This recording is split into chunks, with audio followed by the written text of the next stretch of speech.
food. If you want to look at the origin of the German feminist movements, there is a wonderful documentary by Elke Sanders, where you see the German student movement in 66, 67, General Assembly, the revolution here, the revolution there, all the speakers are male, and the women are serving coffee. At one particular point, you see the women looking at each other, they put down the cups, they go into the kitchen, and they lock the door. The birth of the feminist movement. Can we just talk among women about this, please? Separatism. So the extent to which the second feminist wave in Europe was a critique of the masculinization of the revolutionary movements also tends to be forgotten.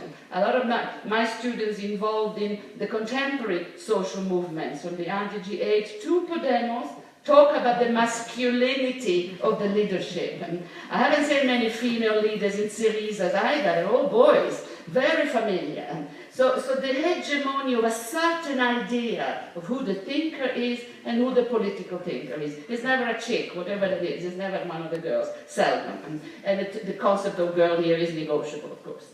So Hegel into psychoanalysis with a Lacanian interpretation of Hegel read with Kojève.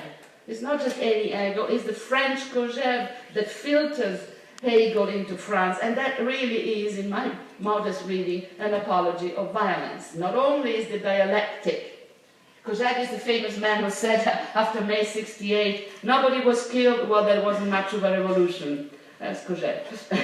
The necessity of violence for the revolution to occur. A very, very sort of, I would say, kind of old-fashioned and blood-drenched reading of the dialectic. So there is this necessity of the opposition, and that opposition has to result in somebody giving in. Somebody's going to be the master, somebody's going to be the slave. That's the name of the game. And I think that the whole question of sadism and masochism and all the discussions around psychoanalysis are part of this understanding of how we define ourselves, how the self-other dialectics functions.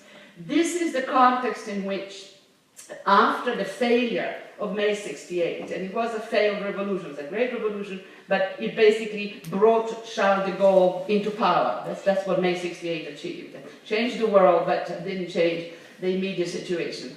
The students of Althusser and the people of that generation sat down and had a look at their political situation that looked a little bit like ours, no way out.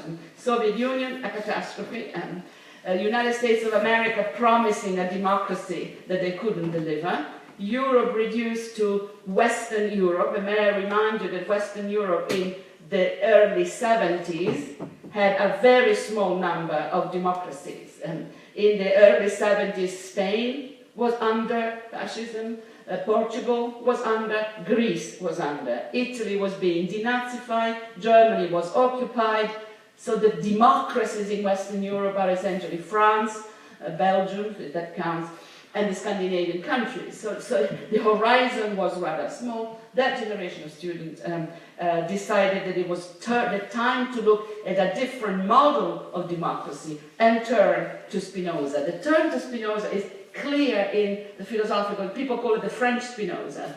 By the middle of the 70s, Balibar, Matterhorn, Macheret, Negri, Deleuze are writing books on Spinoza, bringing back a different theoretical thinker, the man who critiques the social contract theory, the man who rejects binaries, introducing monism as the political ontology.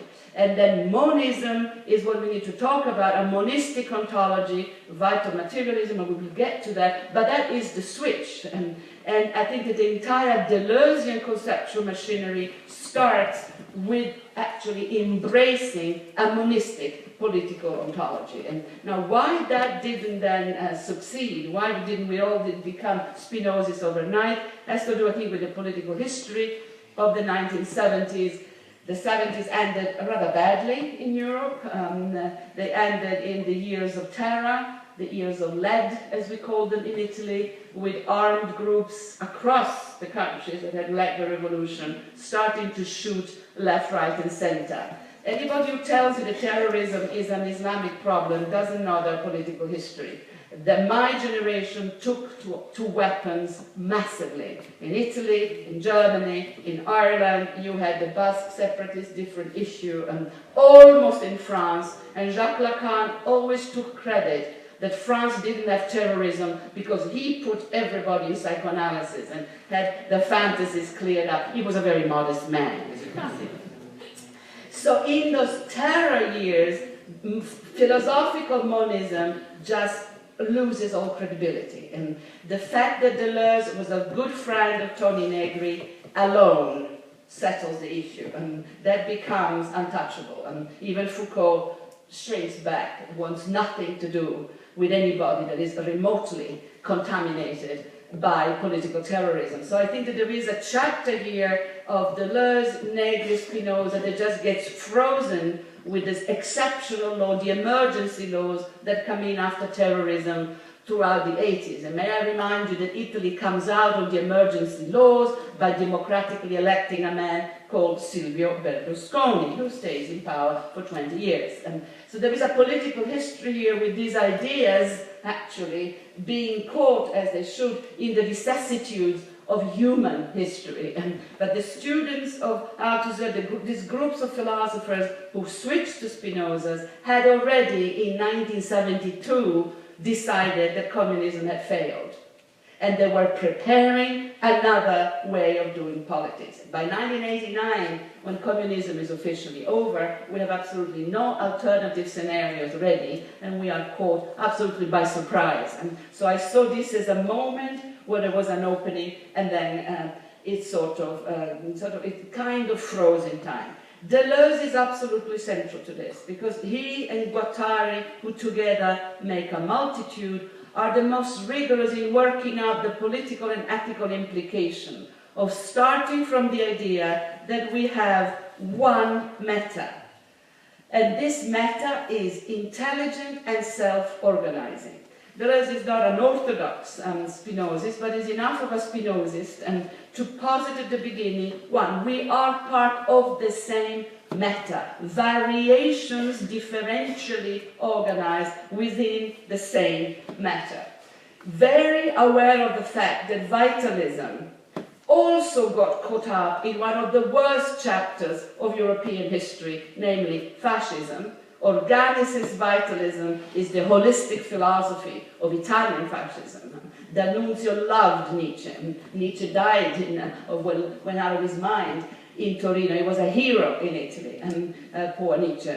So aware that vitalism has that history, Deleuze and Guattari proceed to denazify vitalism. The person who writes about this is Foucault, in a rare moment, very rare for him, of generosity. Foucault, in the preface to the American edition of Anti-Oedipus, states that Deleuze is accomplishing the denazification of European philosophy, not only bringing back authors that were caught up in the tragedy and the disaster and the bankruptcy of fascism. Bergson would be an example, but obviously Nietzsche. And not only bringing back authors that were put out of history because of their bad companionship. And can I make again the point here, and if you know my work, you have heard me say this 100 times, that somebody like Nietzsche is put on a black list by the Allied forces after the Second World War as a sympathizer of Nazism. Heidegger stays on the curriculum. Can I just point out the incredible indecency of this choice? And there is here a discrepancy that needs to be looked at very, very seriously. Close on the parentheses. So the idea of denazifying is not only, in a sense, calling the history of philosophy to accountability for what it did during fascism. In my country, Italy, under fascism, only 17 professors out of the hundreds, only 17 refused to swear loyalty to Mussolini. The rest just did their job and paid their bills. And I don't know what I would have done, I am no hero, but these are facts and figures that philosophy needs to be held accountable for. So there is that level of it, but more importantly, says Foucault talking about Deleuze, the denazification occurs at the level of our own, here we go, our own involvement in structures of oppression. How we love power. And when they're talking about detoxing from power, they're really, both Deleuze and Guattari as a psychoanalyst knows exactly what he's saying. This detoxing is the clinical head of a critical exercise. One of Deleuze's best and easiest book is called Essays, Critical and Clinical. And there's a set of pathologies here that we need to cure, that we need to detox. Illusions of grandeur, separation from reality, the idea that reason is self-regulating, when we know that reason breeds horror. Very good soundtrack. So the denazification consists in undoing our own attachment to ties that connect us to power. And the big flashing sort of slogan is, do not be enamored of power. Do not love power. Do not desire it. Take your distance from it. So this is the Spinoza's sobering exercise, where you get the ethical coming in as a way of detoxing us from the political. It's the ethics that is going to give us the politics. And the ethics in the Deleuzian reconstruction take from Spinoza the conatus, the desire, as you completely rightly said, the desire to express our inner essence, and our inner essence is to persevere in being, in becoming everything that we can. It's an immense longing to the freedom to express an essentially positive nature. Spinoza is a cultural pessimist, but an ontological optimist. The human being is a positive entity for Spinoza. He is the opposite of Hobbes. For Hobbes, the state needs to come in to save us from each other. From Spinoza, we are absolutely each other's companions, and the state does nothing but reduces and creates more trouble. And this is, of course, part of his critique of the social contract. So the idea of having the ethics of affirmation, actually giving us a politics whereby in a democratic collective process we discuss and decide together what values, what issues, what desires we put first. The idea of a radical democracy is part of Spinoza's other big book, which is his theological political treaty, which is where Tony Negri gets all of his philosophy from, except that he does some strange neo-Hegelian interpretations of it, with particularly his recent work on the multitudes, but close the bracket there. So with Deleuze and Guattari, the denazification means a detoxing of our own attachment to power. What do you do when you engage with certain forms of knowledge production? What do you do when you fall in love with a thinker, as we all do, or we wouldn't be here giving up aperitif to listen to ideas? And the passions of the mind, the ideas that we spend so much time with, and what mode of relations do they entail? How do they connect us to the world? Who do we give our best sound bites and brain bites to? The other thing about the Spinoza's monism, reread then in the 20th century with a lot of Nietzsche, is, and I'll explain the function of Nietzsche in a moment, is that it allows Deleuze and Guattari to enter the discussion about what, by the 1980s, is known as nature cultures, as one word. And what for Spinoza was nature, for people in the 20th century, is obviously mediated. We're people of the audiovisual era. So Donna Haraway coins the terms nature culture, written as one word, but in the Cyborg Manifesto 1985. But already in Spinoza, an object, any object, has the same relational status, whether that object is natural, a rock, a tree, or whether it is manufactured.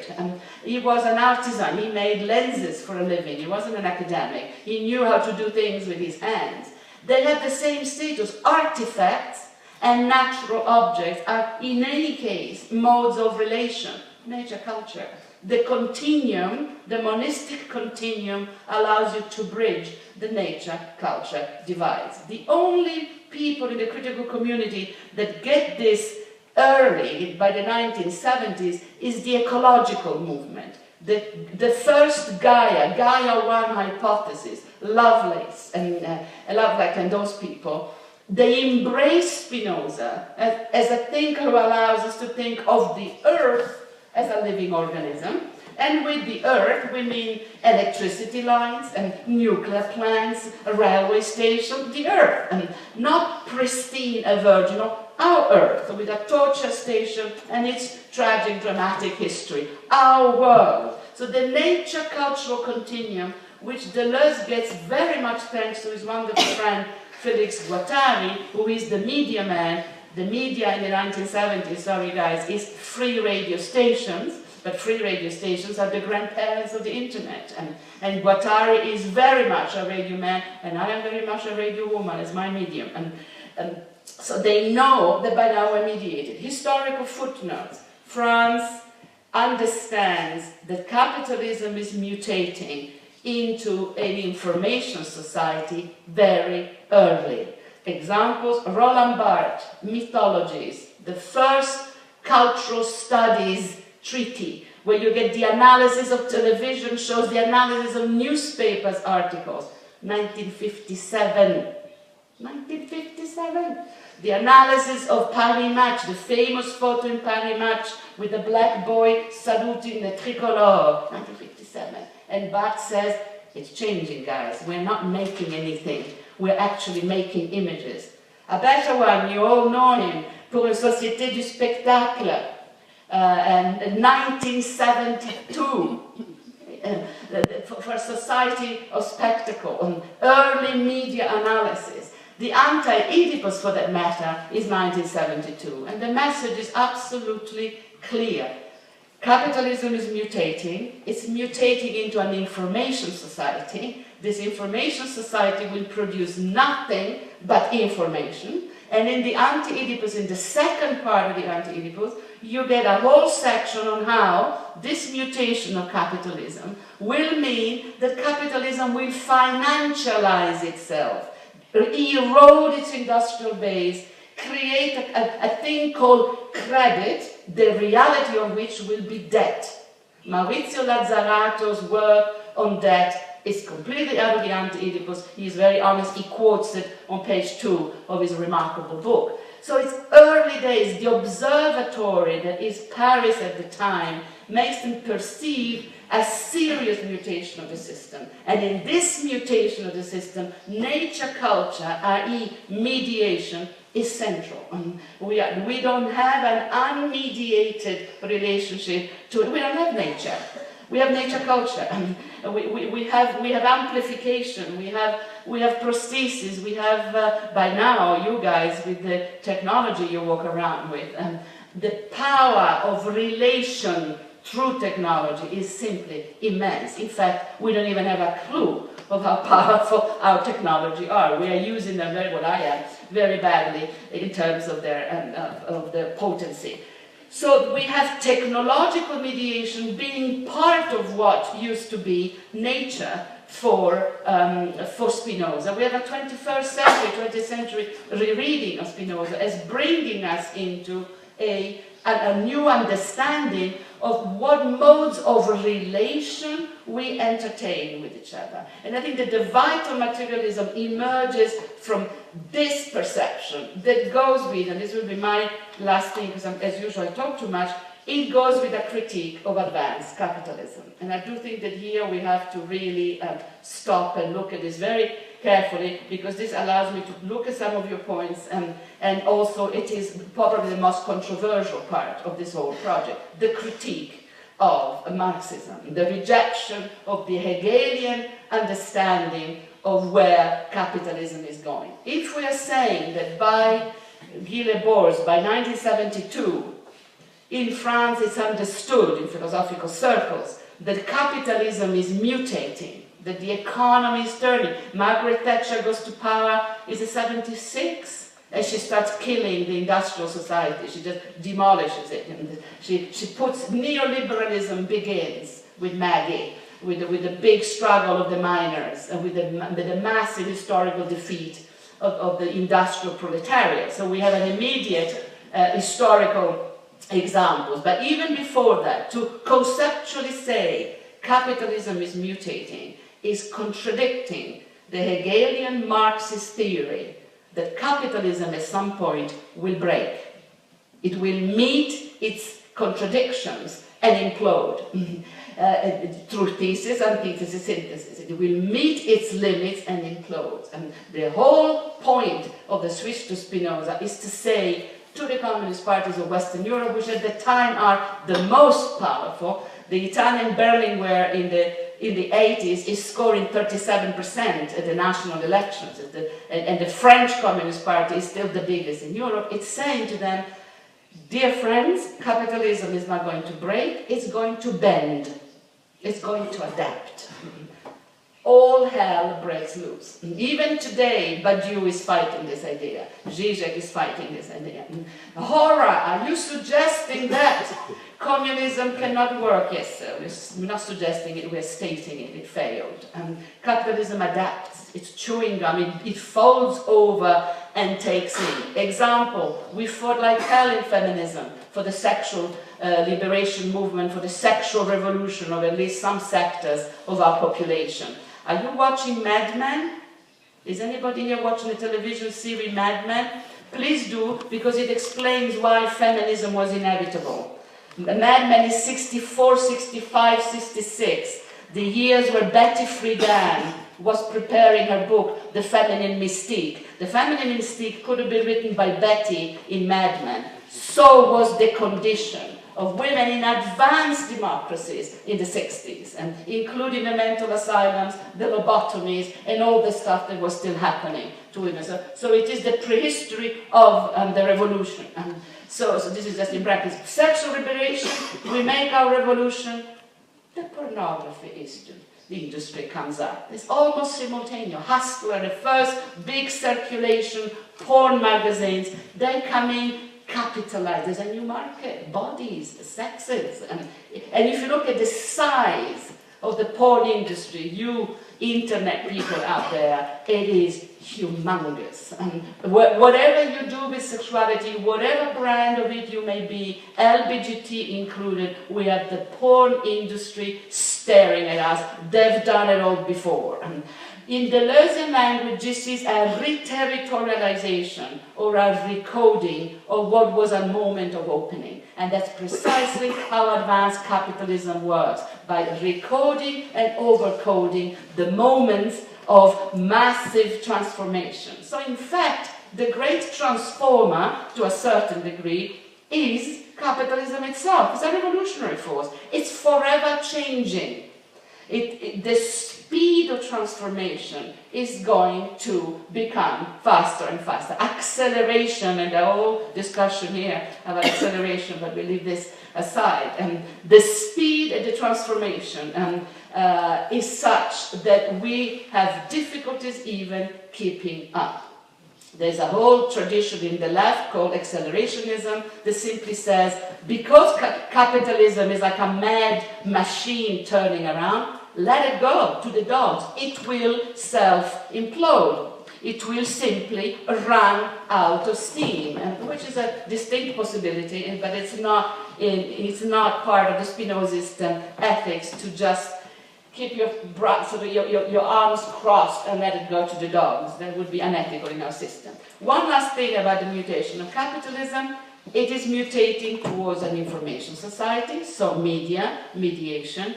But of course, this information society is research-driven. If you look at the European Union description of our framework programs, you will find this. We are a research-driven information society. The code word for this in the left is cognitive capitalism.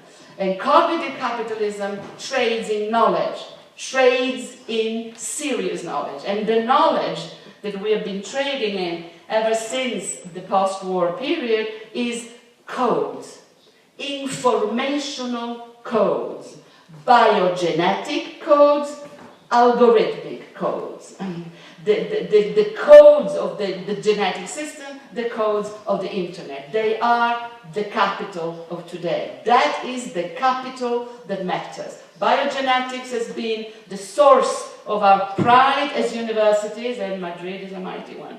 But biogenetic has also been the pride of our stock exchanges. Our colleagues in the life sciences run university departments. They also run private companies and making vaccines, antidotes, and making things. And the biogenetic is the capital of today. And Melinda Cooper's, Nick Rose, Paul Rabinow, all the biopolitics people are onto this.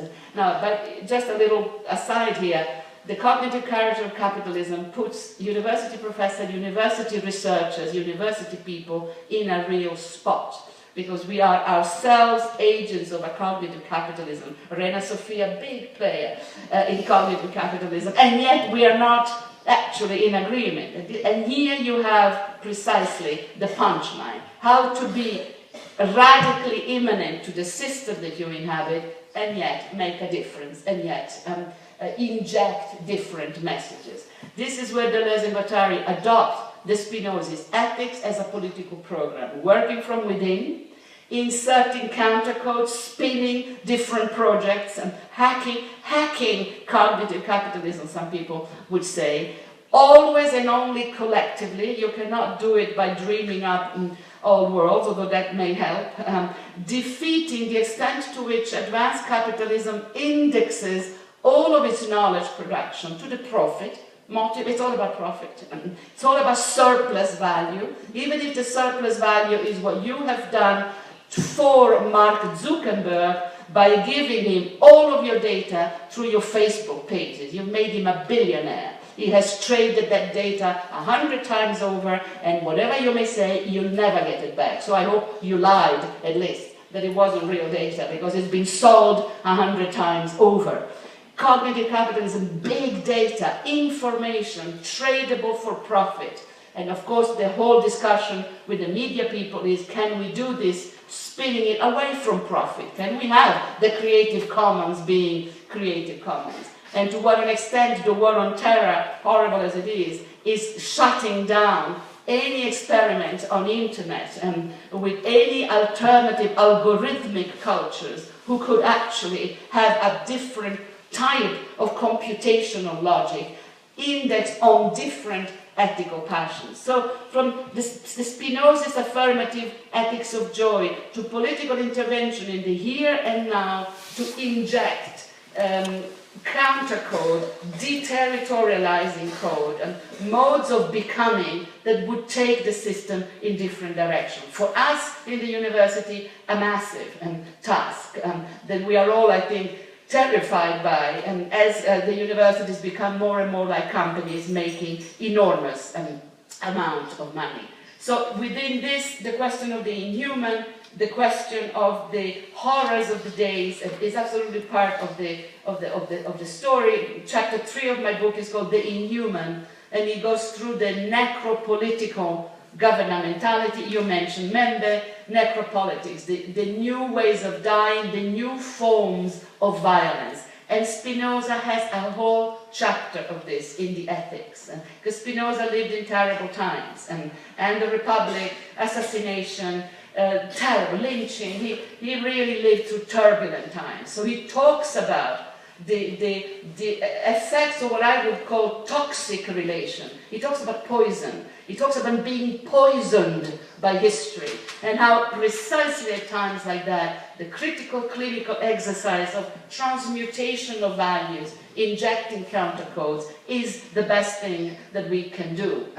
And I think what is happening at our borders, the neo-barbarism of absolutely bestializing the others, is a reflex that Europe seems never to get out of its system. And it's a fascist reflex. But then I would like to distribute massively through every single information channels Foucault's preface to the Anti-Oedipus, and tell people, do you want to learn to live the ethical life? Do you want to live the anti-fascist life? Or are we again in love with our fascists? And are we doing it again? Because it's one thing that we need to say about ISIS, and I hope the security services are listening to me. They are our children. They are the product of our immigration. They are, most of them, born here. They are the result of a series of premises that come from us. They are us. And by the way, most of the ISIS commanders are ICT engineers. They are superbly fluent in computational logic and information system. They are highly skilled, barbarian, but highly skilled. So here the us-them logistic doesn't help at all. We need a relational understanding of a much more rhizomic, intricate mode of interconnection. And if we want to stop this war, we better start looking at our banlieue that France has left to rot for 40 years to create the situation that we're in now. The dialectics is the last thing that we need right now. The ethical life is relational, and relationality is nomadic and rhizomic. I can only begin to do justice to the depth of your comments, but this is the first attempt to continue the conversation. Thank you so much for what you're saying.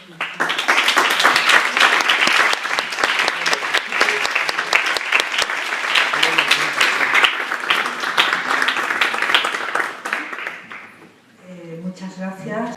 It's taken us a very long time to have full human rights, to be recognized as humans. If by humans you mean fully functional citizens. And as Montserrat said, blacks, indigenous, post-colonial, have never been human. And that's precisely Paul Gilroy's point. If you've never been human, what kind of posthuman can you then be? And this is the subject of the book that we've just put to press, Paul Gilroy, edited by Paul Gilroy and myself, called Conflicting Humanities, in which we actually fight out in some ways the humanism, anti-humanism, post-humanism, anthropocentrism. Fanon knows it is not fully human. Aimé Césaire asks why not human. So there is a sense that human here is not, a neutral category. It indexes access to power. To be human is to be entitled to be human. So there, I said, the displacing anthropocentrism forces us to go beyond, oh yes, I'm a white woman, looking deeply at what it means to actually be defined as female within a certain understanding of anthropos. So that's the second thesis. And the third is then part of nature, but part of nature culture. Mediation, what does that mean? We have a strange segregation of discursive power at the moment. If you go to new media conferences, there would be very few feminists, hardly any people of color, hardly any post-colonial person. You go to a post-colonial conference and there will hardly be any digital people. There is a clear resegregation of knowledge. That has to be scrambled. We have to absolutely mix the communities and break these new boundaries. And right now in Paris there's the climate change forum, there's endless discussions about who is responsible for what, and I would like the voices of indigenous people, First Nation people to be loud and clear, and it is a little bit distressing that the only person that is making the point that wealth is responsible for pollution is the Pope. In his beautiful last encyclical letter, which I advise you to read, extraordinary, and then of course he attacks gender, he does what popes do, but on the environment it's extraordinary. And he ran a conference last July in the Vatican on climate change, and who was the Pope's keynote speaker? Naomi Klein, of course, feminist, radical, socialist, Jewish, and she gave a talk on this changes everything. And it says a lot that we have to wait for the Vatican to do this, while the left sort of is there to decide whether environmentalism is a serious issue or not. And I think we have some stories to do here. So mediation, multiple mediation, ecosophical connections. If we are all part of a meta that is nature cultural, what do we do with all the other differences? And how do we bring the social constructivist culture of emancipatory movement, liberation movement, sex movements of the 20th century into this new monistic world where differences tend to disappear unless we keep them firmly in mind, because a Spinoza's cartography of passion would allow us to bring in all of our discourse of difference, but not with social constructivism. We need a different methodology, which is then my proposal for vital materialism, etc. And the fourth thesis is the most controversial, but I'll go to war for that one. Sexuality before, beneath, and after gender. Sexualities. Polymorphous and perverse, multiple and complex. Gender is a mechanism of capture, not a particularly good one, not a particularly effective one. Gender is not the matrix of power, it's one of the matrix of power. In fact, the gender system is already officially dead, insofar as the Parliament of Westminster 6 months ago approved the three-parent law. And Catholic countries put this bit of information under the carpet, but Westminster has approved the three-parent family law. Mommy, mommy, daddy, daddy, daddy, mommy, mommy, daddy, donor, maybe donor, carrier, finished, over, okay, dead. As we materialist feminists have been saying all along, you're beating a dead horse, the gender system is finished. And multiplicities and complexities on the one hand, multiple forms of LGBT family structures across the world. And with what we know of the complexities of human sexualities, and human sexualities are written in our genetic code, we can go to town with polysexualities of all kinds. So my new department will not have gender in the title remotely, and we go back to sexuality, we go back to feminism, but polymorphous, complex, with infinite variations in between, and stop this complete monomaniacal social constructivist focus on gender. And we need to get onto the big issues, including indeed what has happened to reproduction, technologically assisted and multiple and complex. So I think that these are the four theses, but there's a lot, the discussion is big, the production is enormous, and I think this article has 180 footnotes, because I tried to read all the younger feminists who are coming in with jellyfish, with viruses, with microbes, with bacteria. Bacteria is huge, everybody's into bacteria, the sex of bacteria, Luciana Parisi, Stacia Lamo, the trans, queer, animal study stuff is phenomenal, but it's not even remotely anthropocentric. It's so not anthropos. It is like a bit staggering. I remember when the Cyber Manifesto, when the Companion Species Manifesto of Donna Haraway came out in the 90s, an older generation of feminists, and I'm old enough, but it was an older generation, was saying, are you trying to tell me that dogs are a feminist issue now? So yes, I think this one, so that was about dogs and companion species. Now, are you trying to tell me bacteria is a feminist issue? Yes, absolutely. And how? So I think that this is a very exciting field, but you have to take the materialistic route and go into bodies. People are talking about trans-speciated bodies. I think they have a high word. And they're talking about humanimals. Humanimals is one word. English language is like chewing gum, you can do everything with it. So it's exciting, and there I am a dutiful reader. I can't completely go with jellyfish, and I don't know enough biology. I would make a fool of myself if I started with that these women are trained in the sciences. They know what they're saying. I should also say, then I'll shut up, that there is a generation of 45-year-old academics, particularly in gender, who are going to crash courses in sciences, either in biogenetics or in code, in algorithms. Luciana Parisi, they're actually studying some sciences in order to be able to make a cogent materialist intervention. No linguistic term, no one matrix of power, and no representation into the expression of what sexed bodies can do, quoting Deleuze, quoting Spinoza, that we do not know what bodies can do, because we are imprisoned by frames of containment, the state, gender, the family. So you asked a big question, so, but the material is out there, and also the book with Paul Giolori has a beautiful piece by Butler in it, great. But Julie's taking more the neo-humanist route and going towards a different mode, a different mode than the posthuman, but it's all part of the conversation. Yo quería añadir, si me dejáis, vamos a juntar como, porque tú también has pedido la palabra, vamos a juntar como dos o tres cuestiones. Yo me gustaría si te podías añadir un poco más. Yo recuerdo el debate entre Judith Butler y Rosi Braidotti hace unos años en torno a la prevalencia del género, la prevalencia, digamos, de esta materialidad o de esa materialidad del cuerpo. Dado que en España Judith Butler tiene bastante, o ha tenido y quizá ahora no tanto, pero hasta hace un par de años bastante éxito, era una de las autoras más leídas y conocidas. Si podrías comentar un poco este punto. Y la segunda pregunta es si, del mismo modo que el concepto de identidad Spivak lo recoge dentro de la crítica, pero pretende que podríamos hacer un uso estratégico de ese concepto, del concepto de identidad, si crees que en el concepto de humanismo podríamos hacer lo mismo, ¿o no? O sea, yo soy bastante escéptica frente a ese uso, no me acaba de convencer la explicación que da Spivak de ese uso estratégico de un concepto que sin embargo consideramos inadecuado. Parece que hay un cierto oportunismo teórico. Pero sí querría saber si qué es lo que opinas tú al respecto. Bien, antes de la respuesta, vamos a dar la palabra. Había otra persona por aquí. Bueno, hola, buenas tardes. Muy brillante la ponencia.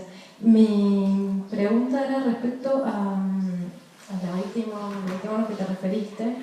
Yo quería saber si crees que hay posibilidad de transmutación histórica, es decir, que ante los acontecimientos que se están viviendo ahora, estas reacciones fascistas, es posible, ¿no?, realmente una desintoxicación de la historia. Possibility of a desintoxication. ¿Estás traduciendo o no?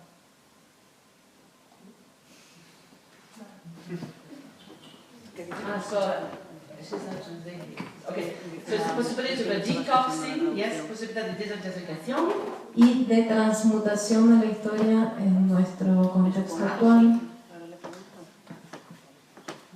Okay. In channel 2, please. Yeah, I'm on 2. Yeah. Lo puedo repetir. Yeah, it doesn't work. It doesn't work. Okay, go on. Yeah, complete. In transmutación. My English is bad. No, do it in Spanish. Fine. Transmutación y desintoxicación histórica, si eso es posible en nuestro contexto actual, ante estas reacciones fascistas que hay, ¿no?, con los acontecimientos de París. I can start from this, if I may, because it's in a sense an easier take. For Spinoza, ethics is understanding, ethic is achieving freedom through understanding the condition of our enslavement, the condition of our bondage. Understanding the conditions of the bondage gives you freedom. It's an epistemologically mediated reading of ethical values. Understanding is the road to detoxing, accepting, acknowledging. That's why I have enormous admiration for all of its flows, for the Truth and Reconciliation Commission in South Africa. And you sit around the table and you say, why did you kill my brother? You're my neighbor. To say it without breaking up, without the person in front of you breaking up. If understanding the condition of freedom is accepting a great deal of things and feeling the pain of the others without getting into the melancholia, Levinas and all of that stuff. But this melancholia is not the answer here, it's part of the problem, but being able to overcome. Paul Gilroy argues in the book Post-Colonial Melancholia that some forms of pain are so enormous that you can never overcome them. But then Jean-François Lyotard, in The Different, disagrees, and he says it's precisely because some pain, some horrors are so enormous that you need to be able to let go. It's the different.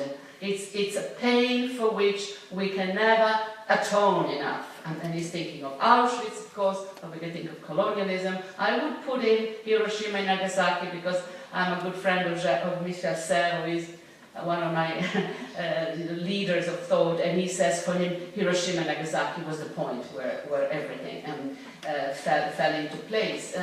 The pain of, this is my my comment on Germaine Grier's ridiculous position on trans, you have to respect the pain. And if you don't understand the pain of others, then take a walk. Don't speak.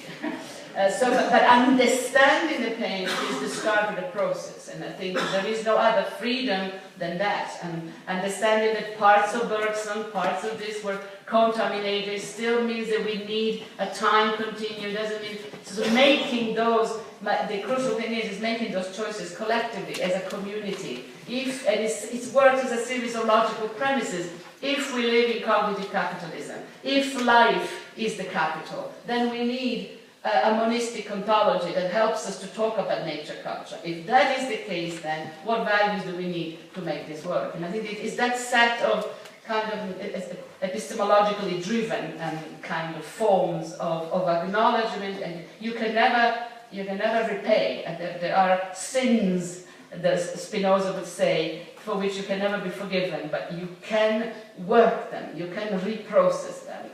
It's either that or sinking into collective depression, which is where Europe is at the moment, or take the Freudian route, which is mourning and melancholia, and then you never emerge, you just mourn. And mourning is a possible road, not the road of Spinoza. The road of Spinoza is reworking that into doing something. And to do something, you have to be activated. And to be activated, you have to have desire running through your system, not sexual desire, ontological desire. Shall I start from the Rosi Braidotti, because I think that this is a question that is very important.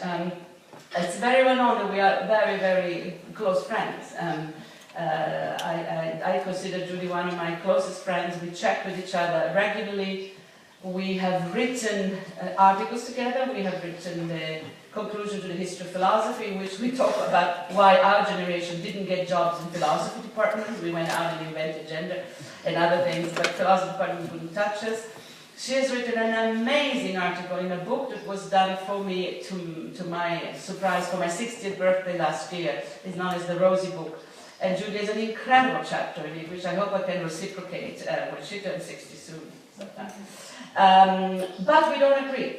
And I think that is, we don't agree on everything, which I think is terribly important. And it's just a pity that because Bartla has achieved some sort of divine status, you're not allowed to disagree. And I think this has to change also for her. It's just not healthy to have everybody agree. It's just not normal. And I know she doesn't exactly demand that. I think she's as surprised by it as everybody. So our disagreements have been published. My first was in Differences in '88. It's called Feminism is Queer Theory. And we're debating the issues of gender, sexual difference. And the first thing to say there, absolutely, and it came through your presentation, Montserrat, is I am very much a European that embraces the European tradition. And I would agree with Foucault that continental Europe was never Victorian. We have other problems, but we're not Victorian. We have massive other problems, but we're not Victorian. So don't come in with the Puritanism, don't come in with a whole set of premises, repression. On repression, I would read the first Foucault. We are the culture that has been screaming out loud, since the 18th century at least, how repressed we are. Screaming out loud how repressed we are. We are the culture of liberty in literature. We're the culture of wine and food. We're the culture of multiple pleasures. I hold on to that. And I think from there you get an understanding of sexual differences, you get an understanding of embodiment that is really, really different. And my French philosophy takes me back to Denis Diderot in the 18th century, with this fantastic work on disability, a treaty on blindness, but also on sexuality. If you read a soft porn text by Diderot, called Les Bijoux Indiscrets, the indiscreet jewels, and the indiscreet jewels are female genitals. And it is the prototype of the vagina monologue. You have to read it. Les Bijoux Indiscrets is phenomenal. It's a vagina monologue because the Bijoux Indiscrets, the vaginas, get talking at the end of the book, and because they're European vaginas, they speak in 5 languages, and you get this hilarious ending where the vaginas speak in German, in Spanish, in French, saying how wonderful and awful it is to be a female. I think it's again the femaleness of this, and extraordinary. So this would be the vital materialism. It comes from a long tradition of corporeal materialism that my culture has. Because from Diderot, you go into a whole tradition in French epistemology where bodies, passion, Marquis de Sade, the greatest critic of Immanuel Kant. Read Jacques Lacan's article, Kant with Sade, and the Sade just dismantling the whole idea of the moral imperative. Extraordinary thinker. Why that is, banned, it needs to be taught very, very carefully. Don't forget that Simone de Beauvoir said in response to the question, should we burn Sade? She said, yes, but first you must read him. She was the girl. So that tradition, I call it the enchanted materialism of French philosophy. It goes into Bachelard's theory of the role of imagination and dreams in science. Bachelard was Deleuze's supervisor. It goes into Canguilhem's work on embryology and monstrosity. Canguilhem was one of Foucault's examiners for his big PhD. And by the way, Bachelard was also the supervisor of Michel Serres. So we don't come to materialism out of thin air. There's a long tradition of that. So I think that was one crucial thing, the Europeanness. But I think that the big divide is linguistic turn, material turn within post-structuralism, Derrida, Deleuze, and from there the set of kind of unfoldings that you can do. And it looks like it's a thin divide, but it is conceptually a rather robust set of differences, whether you stay with the notion that power works by imposing coercive systems of representation. The gender system is a system of representation, binary oriented, that is imprinted on you, or whether you work with 1,000 scattered plateaus of multiple power formations, and you work with mechanisms that are mechanisms of capture that are multiple, and no one matrix of power, no phallologocentrism, multiple complexity, not dialectical kind of points of gravity. That gives you a big set of differences. In the second phase of the work, since things have become more crystallized, and I think Angela McRobbie has written about this, you do get affirmation, melancholia. You get mourning, you get activism. And these are two obvious, I think, logical conclusions from the premises. Levinas, Derrida, Levinas, responsibility for the other. Simon Critchley is in the same line. Simon Critchley's book, Infinitely Demanding, is in this tradition. You are held responsible by the face of the other. It's a demand that you must respond, but that you cannot possibly fulfill. And you are held there. And Simon Critchley is very funny. He says the ethical subject in this tradition is a traumatized neurotic. Forever there and holding the pain of the world, unable to do it. But the ethical position consists in holding it there. The ethical position for us Spinozis is the construction of affirmative alternative, and gives you two very different politics. Ours is very collectivist and it's very mediated. It's about community, it's about creating assemblages, which in French are called agencement, which is forms of transversal agency, and in the other is much more solitary, and it's also temperamental. There are so many factors in this. I have enormous admiration for her, and I hope she can find a little bit more happiness. And she will say, I hope Rosie can come down a little bit, but I love her dearly, and I think, have been always very open about my disagreements, and there was a time when that was perceived as some sort of conflict. We aspire to become a philosophical friend, a couple of philosophical friends, and I like Deleuze and Guattari, and we can write 1,000 tiny sexes instead of 1,000 plateaus, and try to age gracefully together, which is not the easiest for our generation. So that would be the answer, but I mean, it's in a sense for the readers to tell where we differ, where we don't. But I think it's very much the same project, very much allies. As is Gilroy, as is Critchley, a generation that tried to struggle with the failures of Hegelian Marxism and trying to find alternatives, and Spinoza being one, but Jewish philosophy, I think, more and more for Butler matters, and it's really interesting, fantastic work, but not my genealogy. But I think it's very interesting to see how we go back, in a sense, to genealogy. Quickly, Spivak on strategic essentialism. Can we do the same with humanism? Complicated, because humanism has become a corporate value. I would argue today that there is a form, and this is also part of the new work of us since the book, there is a reinvention of corporate humanism, United Nations humanism in the forms of humanitarianism. And the example that I've given in this book with Gilroy is what is happening in the discourses around the climate change. We are in this together is the sentence I took. We are in this together.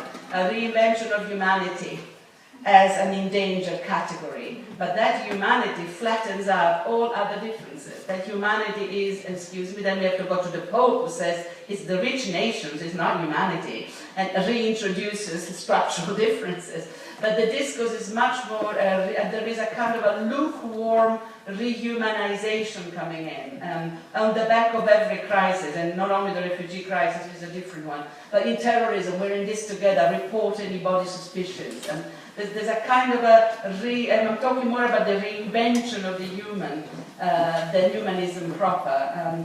I think all of us are part-time humanists. In my work in pastoral care, as a professor, I have to be a humanist. I mean, I want progress, I want emancipation, I want fairness. And so Derrida is right in saying that you can never be completely out of it, and being in the posthuman front doesn't mean that you're out of it, you just put it in a critical perspective.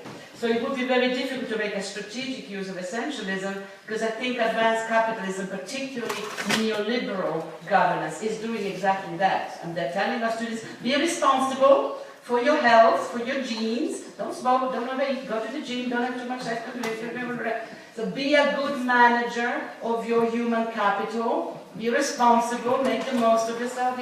It's got this moralizing of the self-government of our students, and I think, well, you know, it was supposed to be an emancipatory thing, humanism. It seems to become a managerial one. But, you know, I realize as I grow older, having been a teacher of profoundly anti-humanist, a student of profoundly humanist teachers, left some antidotes in my system, and I'm always very suspicious of humanist claims. I immediately see wars, I see trickery, I see a touch of hypocrisy. I just don't trust it. And I now, all I can say, I can just put that on the table and maybe I am the traumatized neurotic and I'm too much Nietzsche. But I just don't buy this moralization. And I think that Martha Nussbaum's, even her defense of the university does not hold. I think it's a complete elitist understanding of what the humanities are for. And there's a whole tradition of people now emerging from Nussbaum who are going into the technology, who want to give moral agency to our algorithms, to have moral algorithms, so that before we shoot, our drones shoot, and already we have enough tests before shooting, there would be moral agency put into the machines. So a kind of a moralization of the non-human, which is present in a lot of our computational system, in a lot of our biogenetics. And have you had this when you were doing some actions online, that the algorithm asked you, are you a human? You had that yet? Prove that you're not a robot. So now I'm going to start my next book with that. Prove that you're a human. So that's as far as it's gone. So I think, but I would say that is the forum of the discussion. Which form of humanisms could we live with? I would love to have that conversation, because I think that's the issue. And Paul Gilroy would say that we need black Fanonian humanism and full speed ahead, and I think you will be with that. And I would say, yes, but Fanon was and immediately start such a thing. I would go with Glissant and the creolization of all languages, including the creolization of the language of humanism. Glissant is my postcolonial. Edouard Glissant, Poetics of Relation, all about nomad thought. Extraordinary thinker. He's at the core of Deleuze in postcolonial theory, and there are several new books on Deleuze in the postcolonial that you can Google. I'm about to die, but apart from that, it's fine.